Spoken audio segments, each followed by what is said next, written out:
இடித்து வச்ச சோம்பு சீரக பொடி, மிளகுத்தூள், லெமன் இதெல்லாம் பிழிஞ்சு வச்சுக்கலாம்.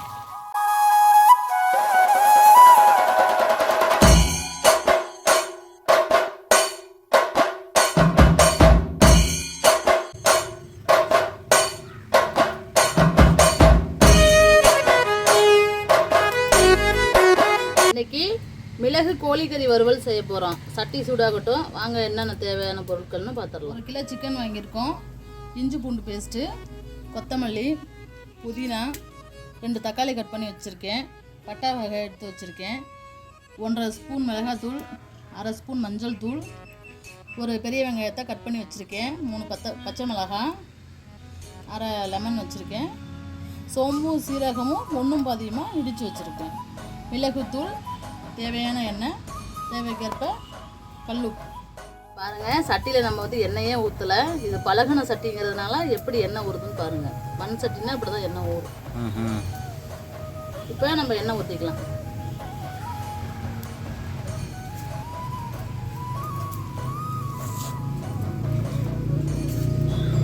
எண்ணெய் காஞ்சிருச்சு. பட்டை வகையை சேர்த்துக்கலாம். வெங்காயத்தை சேர்த்துக்கலாம்.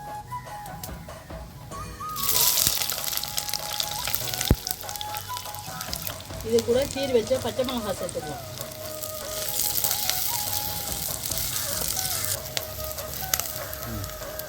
வெங்காயம் வதங்கிருச்சு. இஞ்சி பூண்டு பேஸ்ட்டு சேர்த்துக்கலாம்.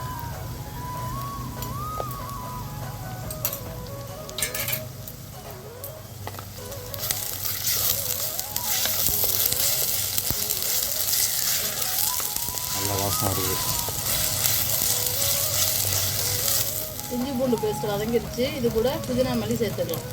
கையில் எடுத்து போட்டு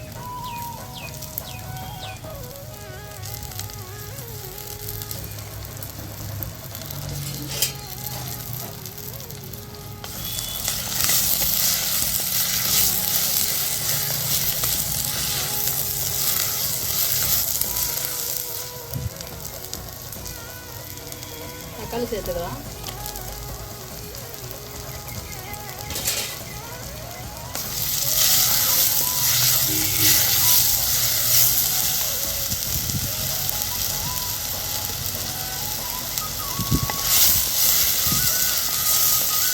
இது கூட கல்லுப்பு சேர்த்துக்கலாம். சீக்கிரம் இஞ்சி பூண்டெல்லாம் வதங்கிடும்.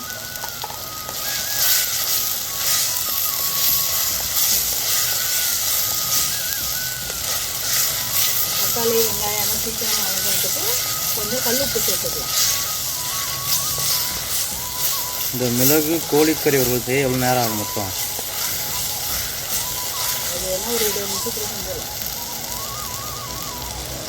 கேஸில் செஞ்சால்? அடுப்பில் செஞ்சால் தாங்க டேஸ்ட்டு. விறகு அடுப்பில் செய்கிறது தான் சுவை. அது மண் சட்டியில் செஞ்சு பாருங்கள், அவ்வளோ ஒரு அட்டகாசமாக இருக்கும். நல்லா வெங்காயம் தக்காளி இஞ்சி பூண்டெல்லாம் வதங்கி வந்துடுச்சு. நல்லா எண்ணெய் பிரிஞ்சு வந்துருக்கு பாருங்கள். இது கூட மிளகாத்தூளும் மஞ்சத்தூளும் சேர்த்துக்கலாம். சேர்த்து நல்லா கிளறிக்கும்.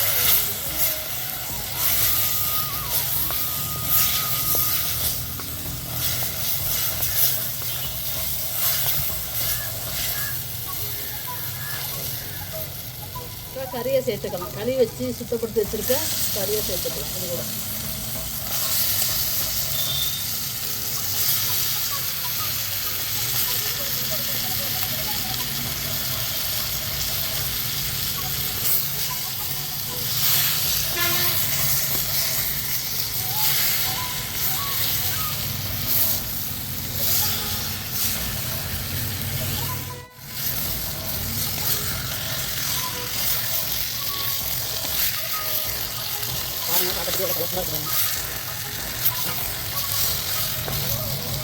சிக்கனுக்கு தேவையான உப்பு போட்டுக்கலாம்.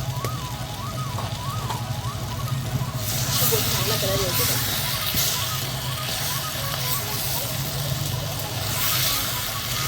மிளகுத்தூள் ஃபஸ்ட்டே சேர்த்திங்கன்னா கறி கசக்க ஆரம்பிச்சிடும். நம்ம லாஸ்ட்டாகவும் சேர்த்துக்கணும். இப்போ கறி கொஞ்சம் நேரம் வேகட்டும். நல்லா மூடி வச்சுக்கலாம்.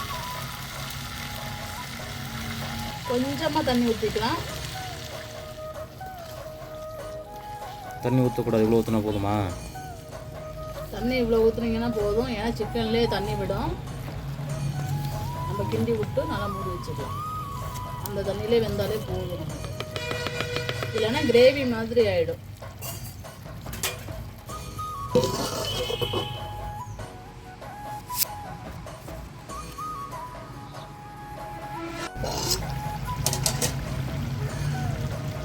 கொஞ்சம் தான் தண்ணி ஊற்றணும். சிக்கனில் எவ்வளோ தண்ணி விட்டுருக்கு பாருங்கள். நல்லா கிண்டிக்கலாம். நல்லா கிண்டி விட்டு மூடி வைக்கலாம். அப்போ தான் எல்லா பக்கத்தையும் ஈவனாக வந்துடும். தண்ணி லைட்டாக தான் ஊற்றணும், ஆனால் எவ்வளோ தண்ணி வந்துருக்குன்னு பாருங்கள்.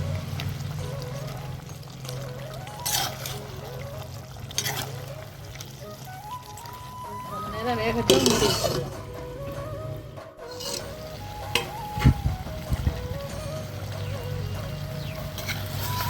விட்டுக்கலாம்.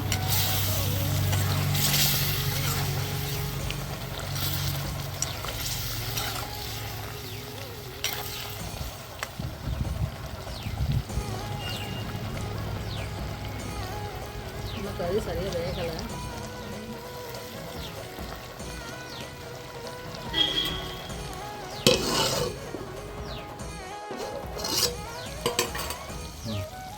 வாங்க கறி வெந்துருச்சோன்னு பார்க்கலாம்.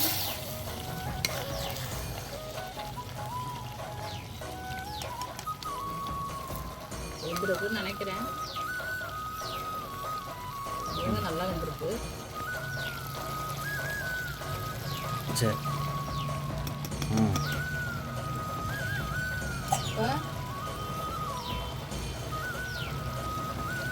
இடிச்சு வச்ச சோம்பு சீரக பொடி,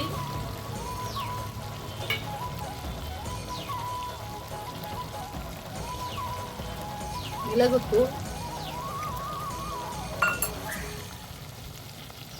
ஒரு ஆஃப் லெமன், இதெல்லாம் பிழிஞ்சு விட்டுடும். எப்பயுமே லாஸ்ட்டாக சேர்த்திங்கன்னா தான் கசக்காது. ஃபஸ்ட்டே சேர்த்துட்டிங்கன்னா கசக்க ஆரம்பிக்கும். லாஸ்ட்டாக மிளகு பொடி வறுவலுக்கு லாஸ்ட்டாக தான் சேர்க்கணும், லாஸ்ட்டாக சேரணும். சேர்த்து பரட்டி விட்டுருமா? சேர்த்து நல்லா கிண்டி விட்டுடணும். கிண்டிட்டு ஒரு 2 நிமிஷம் வந்தால் போதும்.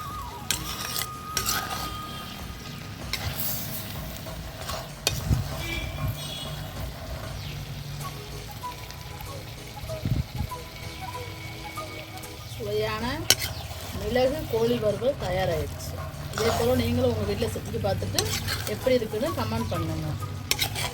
இந்த வீடியோ பிடிச்சிருந்தா லைக் பண்ணுங்கள், ஷேர் பண்ணுங்கள். நம்ம சமையலும் சாப்பாடும் சேனலுக்கு மறந்துடாமல் சப்ஸ்கிரைப் பண்ணுங்கள். தேங்க்யூ.